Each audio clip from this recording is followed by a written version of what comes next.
નમસ્કાર મિત્રો, હું આપણો લોક સાહિત્યકાર, હાસ્ય કલાકાર તથા યુટ્યુબર નરેન્દ્રસિંહ વાઘેલા મારી યુટ્યુબ ચેનલ લોક સાહિત્ય ગુજરાતમાં આપ સૌનું હાર્દિક સ્વાગત કરું છું.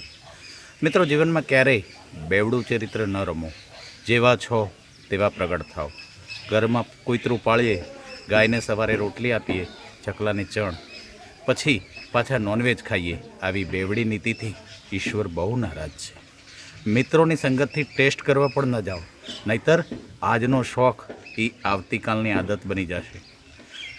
બર્નાર્ડ શાહ, મહાન લેખક અને શુદ્ધ વિચારક, ખૂબ સરસ વાત કરતા કે મારું પેટ છે એ મારું પેટ જ છે, મારું પેટ છે એ મારું પેટ જ છે.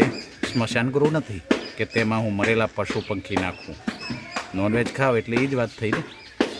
પરંતુ શાસ્ત્રોક્ત વિધિ પ્રમાણે જીવન જીવવું એ જીવનના મૂલ્યની વાત છે. પવિત્ર જીવન જીવવું એમાં પ્રથમ નિર્વ્યસની થવાની વાત આવે છે. બીજી વાત, આપણા શાસ્ત્રો પ્રમાણે શાકાહારી રહેવું જોઈએ.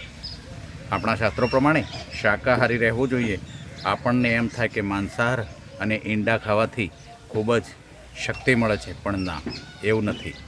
દુનિયાનું સૌથી મોટી શક્તિશાળી પ્રાણી હાથી અને બીજું રાયનવ છે, પણ બંને પ્રાણી શાકાહારી જ છે. બંને પ્રાણી શાકાહારી જ છે. એટલે શાકાહારમાંથી જ ઇનફ એનર્જી મળે છે. શાકાહારમાંથી જ ઇનફ એનર્જી મળે છે. અને દુનિયાભરના સર્વશ્રેષ્ઠ વિચારો જેણે પૃથ્વીના ઇતિહાસની